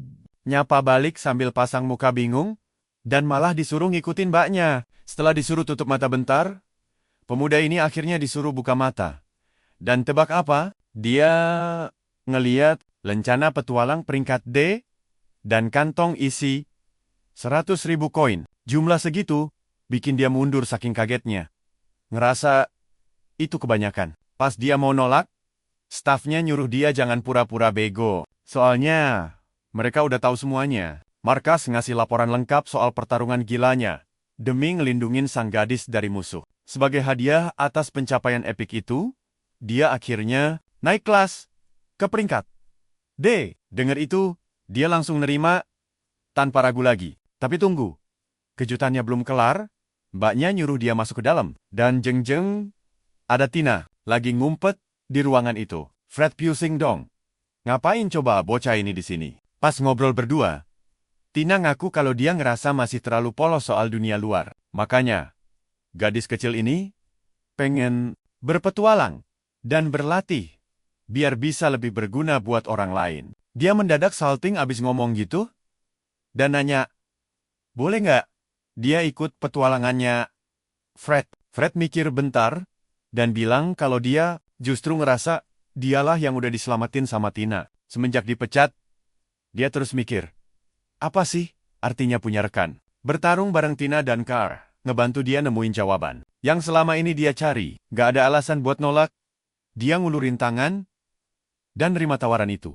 Mereka pun salaman, resmi jadi partner, dan siap buat saling ngandelin. Mulai sekarang, tapi momen manis mereka buyar, gara-gara petualang lain heboh soal misi ngebunuh binatang buas suci. Padahal baru aja jadian. Maksudnya partneran. Tapi tugas super gede udah nunggu di papan misi. Mereka langsung nerobos kerumunan, desak-desakan buat ngeliat ada kehebohan apa. Fred minta maaf karena jaraknya jadi mepet banget sama Tina. Pas uyel-uyelan, tapi matanya, coba kalian tebak, seberapa ngerinya misi ini. Rupanya, ada naga yang lagi ngamuk, nyerang desa-desa sekitar. Dan udah bikin semuanya rata sama tanah. Dan yang paling gila, hadiahnya mencapai 500.000 koin. Jumlah yang bikin hadiahnya Fred tadi, kelihatan kayak duit receh. Padahal, aslinya nggak gitu juga. Mencoba jaim, setelah ngeliat reaksi Tina, dia langsung noleh ke resepsionis, dan nanya pelan-pelan soal misi pembantaian naga itu. Seekor naga ngamuk di atas desa yang kebakar, bikin warganya teriak ketakutan parah dengan lingkaran sihir misterius di lehernya. Dia cuma ngeliatin saat apinya ngancurin bangunan dan terus nyemburin api seolah belum puas bikin semuanya hangus. Penduduk desa lari kocar-kacir, nyelamatin diri. Bahkan sampai ninggalin harta benda mereka. Gitu aja. Beberapa pria sampai harus nahan Pak Kades yang nekat mau lari ke rumahnya. Nanya apa? Dia nggak sadar, rumahnya udah jadi abu. Pak Kades berontak, ngejelasin kalau cucunya masih ada di dalam. Sambil nangis kejer dan suara yang putus asa, dia manggil-manggil nama Billy. Mohon-mohon supaya bocah itu selamat. Kembali ke guild, Fred lagi nanyain detail misinya ke resepsionis. Binatang suci itu makhluk legenda yang cuma ada di dongeng, kayak burung phoenix. Walau udah jadi rahasia umum, jarang banget ada yang pernah beneran ngeliat wujud aslinya. Di zaman kuno, makhluk ginian yang nguasain dunia. Tapi jumlah mereka makin menipis, dan akhirnya nyerahin kekuasaan ke manusia. Berdasarkan misi penaklukan ini, berarti makhluk legendaris itu beneran muncul. Emang susah dipercaya sih, tapi ada laporan naga.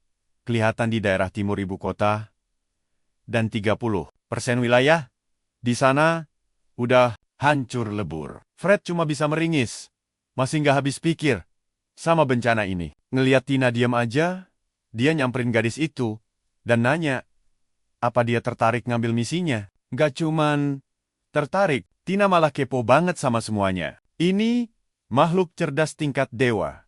Nggak mungkin kan nyerang manusia tanpa alasan jelas. Seperti yang dibilang Mbak resepsionis. Binatang suci itu ngendaliin kekuatan alam dan posisinya itu netral. Kalau mereka sampai nyerang manusia, kayak di laporan, besar kemungkinan warga desa bikin naga itu ngamuk gara-gara sesuatu. Walau begitu, kalian sepakat kan? Misteri ini nggak bakal kejawab sebelum nanya warga lokal. Ngeliat muka Tina yang super galau, Fred senyum mantap dan langsung nyabet kertas misi dari papan. Jia, umumin bakal ngambil misi itu. Bikin resepsionis syok berat, karena dia nekat, berangkat cuma berdua. Gila emang. Tapi, opsi lainnya cuma ninggalin desa itu, dan balik metik rumput. Apalagi, sang gadis suci ini pasti pengen nyelamatin warga desa, sekaligus binatang suci itu. Kaget setengah mati. Tina nanya, apa Fred? Diem-diem, punya skill, baca pikiran. Tapi dijawab, kalau muka Tina emang gampang banget ditebak. Hal yang sering dia dengar sejak di panti asuhan. Kalau emang ada alasan kenapa naganya ngamuk, ngebunuh mungkin bukan satu-satunya cara buat nyeleseinnya. Janji bakal lakuin yang terbaik. Petualang dan gadis suci ini akhirnya gabung di misi perdana mereka. Karena percuma aja dilarang. Si resepsionis milih ngedukung dan langsung pesenin kereta kuda buat mereka. Perjalanan udah direncanain. Dan mereka bakal ngelewatin beberapa kota di jalan. Butuh waktu sekitar 3 hari total. Dan karena lawan mereka naga beneran, mereka disuruh persiapan mateng sebelum berangkat. Setelah nyobek catatan misi dan ngasih ke mereka, staf guild itu ngucapin, semoga sukses. Perjalanan dimulai. Tina duduk manis di bawah naungan kereta kuda. Merhatiin lencana petualangnya dengan senyum bangga banget. Di sisi lain, Fred yang duduk di depannya malah asyik molor. Gara-gara perjalanan panjang. Dengan muka datar, Tina manggil dia. Ngingetin kalau mereka udah mau nyampe tujuan. Pemuda itu kedap-kedip buka mata. Dan dengan santainya, ngerentangin badan, habis tidur nyenyak. Nah, bersiaplah kalian. Karena petualangan gila yang sebenarnya baru dimulai. Turun buat jalan kaki, Tina sekarang bakal jadi saksi langsung dari keajaiban. Sini ngumpul, kalian bakal nonton gimana bunglon melahap kupu-kupu cantik. Dia buru-buru ke Fred, yang bilang kalau hewan-hewan liar ini nggak ada di kota. Benar-benar pemandangan seru dan menakjubkan buat dilihat. Tapi karena tujuan mereka bukan buat jalan-jalan, mereka harus cepat mulai kerja. Melewati sekumpulan hewan terakhir, mereka akhirnya sampai di desa Goat, yang kelihatannya lagi sibuk dibangun ulang. Seorang gadis cilik sadar. Ada orang asing, dan langsung mau ngajak kenalan. Duluan, Tina memuji gaun cantik yang dipakai anak itu. Gadis kecil itu bilang kepala desa yang menjahitnya, dan menunjuk ke pria tua yang lagi jalan mendekat. Kakek itu tersenyum ramah dan tertawa. Bilang kalau mereka dari tadi sudah menunggu kedatangan para petualang. Namanya Joseph. Dia sangat berterima kasih mereka mau datang jauh-jauh ke desa terpencil ini. Walau mereka pasti capek banget. Sayangnya, dia nggak bisa ngasih banyak sambutan meriah dan menyuruh mereka santai saja. Keluarganya itu pengrajin wol turun-temurun. Jadi hobinya bikin baju anak-anak. Pas lagi keliling, Fred melihat ada bangunan hangus dan hancur di dekat sana. Waktu ditanya itu apa, Raut wajah kakek itu langsung berubah murung. Dia cerita kalau ada naga yang nyerang desa mereka 2 kali. Serangan pertama, meratakan seluruh ladang. Dan yang kedua, membakar rumah. Rumah jadi abu. Nggak ada korban jiwa, kecuali cucunya sendiri yang tinggal di gudang. Itu, dia dan Billy memang sering berantem karena si kakek menentang keras keputusannya buat pergi dari desa. Setelah itu, cucunya mengurung diri di gudang dan mengunci pintunya. Berkali-kali dipanggil pas kebakaran terjadi, bocah itu tetap nggak mau keluar karena sudah nggak tahan. Lagi, warga desa patungan bayar petualang buat minta tolong. Ini bukan semata-mata buat balas dendam kematian cucunya. Lagi pula, dendam cuma bikin masalah baru. Dan gak ada gunanya juga membunuh. Monster bergelar dewa. Fred sekarang paham kalau tujuan utamanya murni demi keselamatan warga desa. Dia juga yakin warga nggak melakukan kesalahan apapun yang bikin naga itu jadi ngamuk.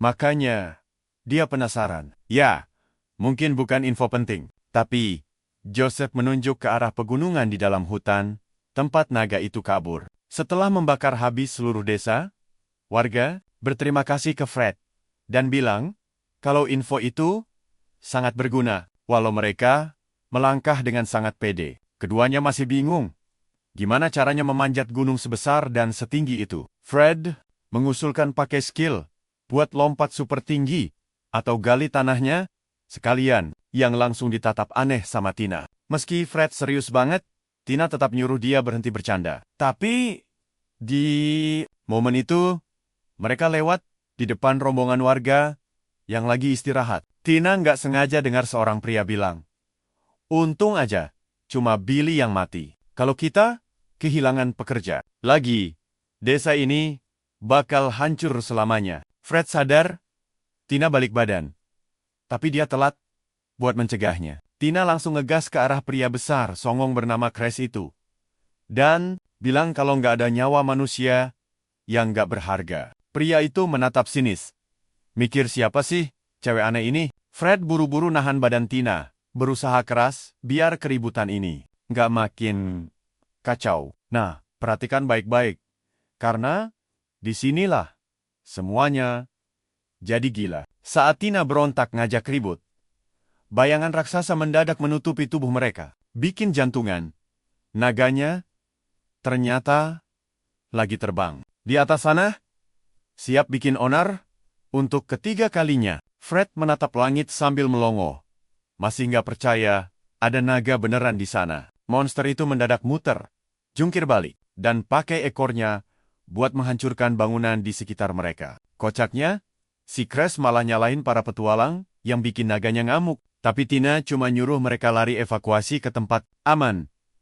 Pria itu ngeyel, nggak mau pergi pas lihat rumahnya hancur. Dengan nada lebih tegas, Tina menyuruhnya kabur. Nadanya yang galak, bikin pria sombong itu kaget banget. Dan kedua, petualang. Kita langsung gas beraksi. Mereka nyamperin kepala desa yang lagi sibuk nyuruh warga evakuasi anak-anak. Sementara itu, warga yang jago tarung sudah mulai menarik busur dan membidik panah. Ratusan anak panah ditembakkan dengan cepat. Tapi kocaknya malah mantul semua dari sisik tebal naga itu. Gak guna, bos. Serangan mereka sama sekali nggak mempan. Malahnya, itu sukses bikin monsternya makin murka. Dan sekarang siap balas dendam. Makin gila. Naga itu melempar hujan batu ke arah warga di bawah. Joseph langsung jatuh tersungkur ke tanah. Setelah kepalanya kena lemparan batu. Sadar, ini harus dihentikan. Fred nyuruh Tina ngurus Pak Kades, sementara dia maju melawan naganya pakai kuda. Niat awalnya sih cuma buat mancing perhatian dan giring monster itu keluar dari desa. Pakai mantra api, si MC menembak targetnya. Walau sayangnya cuma ngasih goresan kecil doang. Untungnya, tembakan tadi sukses bikin naga itu kesal dan ngejar dia. Rencananya berhasil. Naganya terbang ngikutin petualang kita yang lari ninggalin kota. Masuk ke dalam hutan yang sepi. Hewan-hewan di sana panik kabur karena rumah mereka diteror. Sementara itu, Fred putar otak mikirin langkah selanjutnya. Pakai satu-satunya opsi yang ada. Dia aktifin skillnya, dan sistem bilang, kalau skill itu sudah naik level setelah mencapai titik tertentu. Gampangnya, skillnya naik level. Pas habis tarung lawan para Satria Merpati. Sistem menjelaskan, kalau batas kemampuannya meningkat drastis. Ditambah detail status yang bisa dia lihat. Sistem terus ngoceh. Tapi Fred nyuruh diam karena lagi genting. Kalian mikir ini naga buas biasa, siap-siap kaget. Naganya mendadak ngomong. Nyuruh bocah itu lari. Karena dia nggak bisa. Nahan tubuhnya lagi. Sambil ngelihat naga itu nabrakin pepohonan, Fred ngotot ngecek statusnya. Makin penasaran. Parah. Habis dengar suaranya. Nama monsternya adalah Lethia. Dan tepat di bawah, namanya ada penjelasan kenapa dia ngamuk gila-gilaan gini. Status, dijinakkan, aktif. Makanya ada kalung sihir di lehernya. Tepat di momen itu, Tina datang. Nanya apa partnernya. Masih bernapas atau enggak? Fred malah lebih peduli sama kondisi Joseph. Pas dengar Pak Kades aman, Fred langsung ngejelasin kalau naganya lagi dikendalikan sama seseorang. Statusnya jelas menunjukkan kalau dia dijinakkan. Fix. Ini mengonfirmasi kecurigaannya kalau monster ini dikendalikan orang jahat yang merampas kebebasannya. Dengan begitu, misi mereka selanjutnya bukan untuk membunuh naga itu, tapi menangkap si Tamar brengsek yang mengendalikannya. Pelakunya pasti ada di pegunungan berbatu, tempat yang medannya terlalu ekstrem buat dilewati kuda. Sambil ngeliatin burung elang raksasa di pohon, Fred bilang, jalan kaki bukan satu-satunya opsi. Pas ngeliat, dia ngeluarin tali dari tas dan mulai bertingkah. Tina cuma bisa pasang muka capek. Fred muter talinya dan melempar lasso ke burung malang itu, yang langsung menjerit kaget lehernya. Kejerat, pakai skill andalannya. Fred naik ke punggungnya. Tina masih geleng-geleng. Kepala lihat kelakuan absurdnya. Dan nyoba, nolak pas disuruh ikut naik ke atas elang. Tapi ya, seperti biasa, penolakannya nggak guna sama sekali. Dan dia terpaksa naik, walau belum siap mental. Pegangan erat. Mereka terbang ke langit menuju pegunungan berbatu demi nyelamatin naga itu. Di pedalaman gunung, ada cowok sendirian yang ketawa puas banget ngelihat kehancuran yang dibikin naganya. Dia senyum sinis ngelihat rumah si Crash yang hancur lebur, rata dengan tanah. Tapi, mukanya langsung berubah kecut pas lihat Joseph masih hidup dan berdiri sehat. Langsung ngetarget dia. Pria itu memaksa naganya menyerang lagi. Sambil nangis, naga Lethia melempar batu ke arah warga. Joseph jatuh, tersungkur, kena serangan. Dan pria itu menatap remeh dari atas. Asyik menikmati balas dendamnya pada semua orang yang pernah mengejeknya. Tepat saat itu, dia lihat Fred ngelawan balik dan langsung murka. Ada yang berani ikut campur. Kesal banget, dia nyuruh naganya ngejar Fred dan membunuhnya. Dan itulah kenapa mereka lari ke hutan tadi. Nggak lama, duo petualang kita sampai di kaki gunung. Dan CMC kelar menggambar lingkaran sihir buat perangkap bom di tanah. Kalau dialiri sihir, bomnya bakal membesar dan meledak. Dia lakuin persis kayak gitu. Dan narik Tina, pelan-pelan, ke tempat aman. Lingkarannya membesar 2 kali lipat. Berdengung, penuh energi. Tina terpesona dan merayap mendekat. Tapi dilarang sentuh karena jebakan ini sangat sensitif. Jadi, apa menurut kalian? Rencana ledakan ini bakal berhasil mengalahkan naganya. Kita lihat nanti. Sini merapat kawan. Kita mulai dengan rencana meledakan batu yang super nekat ini. Tina ragu. Merasa ini terlalu ekstrem. Joseph bilang, tidak perlu membunuhnya. Tapi melihat kekuatan gila monster itu tadi, mereka pasti tamat kalau tidak segera mengakhirinya sekarang. Pakai bom adalah pilihan terakhir. Jadi sebisa mungkin harus dihindari. Tepat saat dia setuju, terdengar suara bergemuruh dari atas, membuat mereka panik dan harus segera lari. Pria gila dari sebelumnya berteriak penuh amarah dan rasa frustrasi. Saking emosinya, dia lupa kalau yang dihadapinya itu naga. lalu menendang sisi keras makhluk itu dengan bodohnya. Dan langsung meringis kesakitan, kakinya hampir patah rasakan itu. Sambil memanggil cambuk penjinaknya, dia marah karena naga itu membiarkan musuh kabur. Pria itu menampar wajahnya dengan keras, dan tiba-tiba tubuh sang monster suci mulai kejang dan bergetar hebat. Rantai sihir ungu mengikatnya dengan ketat.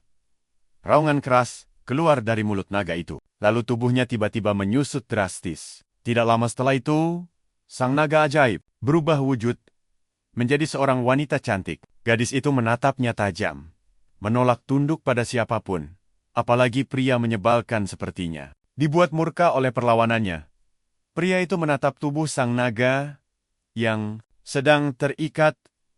Rantai senyum sinis dan menjijikkan muncul di wajahnya. Lalu dia menarik rantai tersebut, berkata akan membuat gadis itu lebih patuh kepadanya. Sang naga dalam wujud manusia itu meringis, penuh rasa jijik. Sambil menutup mata, dia memohon agar ada yang menyelamatkannya. Tiba-tiba, mereka berdua menoleh dan melihat Fred datang dengan gaya epik, menendang si penjinak dari atas elangnya. Fred langsung menyuruh penjinak itu menjauh dari sang naga, lalu membuatnya terpental ke tanah dengan tendangan super kuat. Dia dan Tina segera mencari monster suci raksasa itu, tapi mereka malah kebingungan karena tidak melihat makhluk sebesar itu. Tapi perhatikan bagian ini kawan, karena disinilah kejutan dimulai. Yakin mendengar suaranya, Fred menatap Lethia yang memalingkan wajah. Dia mengecek kondisi gadis itu, dan sangat terkejut melihat tingkat darah yang tidak masuk akal di jendela.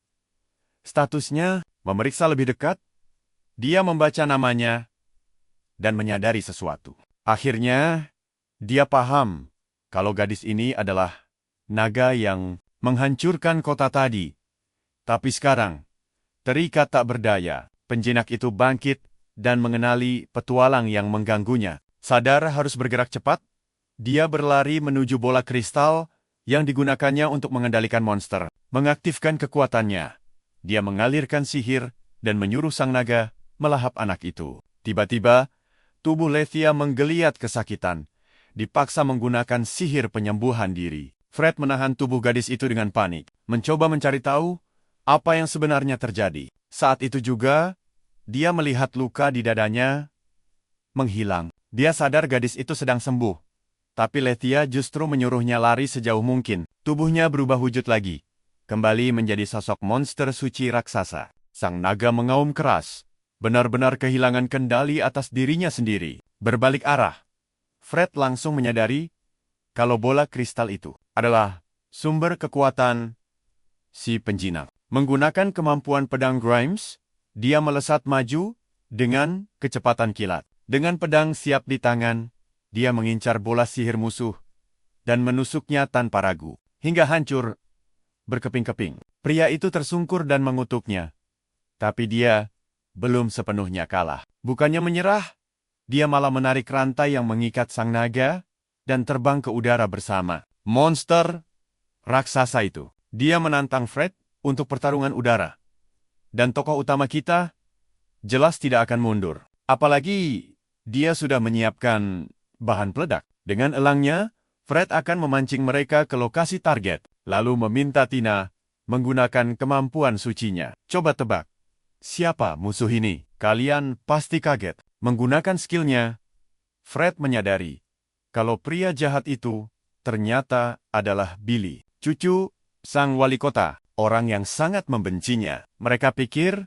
dia sudah mati di lumbung, tapi ternyata dialah dalang di balik semua kekacauan ini. Fred berteriak padanya, membongkar identitas aslinya. Pria itu sempat terdiam sesaat, tapi amarahnya meledak saat mendengar nama kakeknya disebut. Jadi, dia memerintahkan Lethia menembakkan tornado api mematikan. Sang elang super gesit berhasil bermanuver menghindar dan terus mempersempit jarak di antara mereka. Masih butuh jawaban? Fred menanyakan niat-niat, bahkan menyebut betapa sedihnya Joseph saat kehilangannya. Sayangnya, ini malah membuat Billy makin mengamuk, karena dia menganggap Semua simpati itu cuma omong kosong untuk mengejeknya. Seperti pertarungan anime pada umumnya. Kedua monster terpaksa berpisah lagi. Dan si penjinak bilang tidak tahu apa-apa, lalu bersumpah akan menunjukkan bakat aslinya sekarang. Ekspresi sangat berbahaya muncul di wajahnya, sampai Lethia menyuruh Fred lari selagi bisa. Tapi sayangnya, sudah terlambat. Batu raksasa mulai mengelilingi sang naga saat monster itu menggunakan kekuatan aslinya. Sebagai penjaga alam, dia menembakkan batu-batu raksasa itu ke arah jagoan kita. Mereka berusaha sekuat tenaga, menghindar dan bertahan. Tapi serangannya terlalu banyak dan datang secara bersamaan dari segala arah. Satu batu raksasa meluncur deras. Kira-kira Fred bakal selamat nggak nih?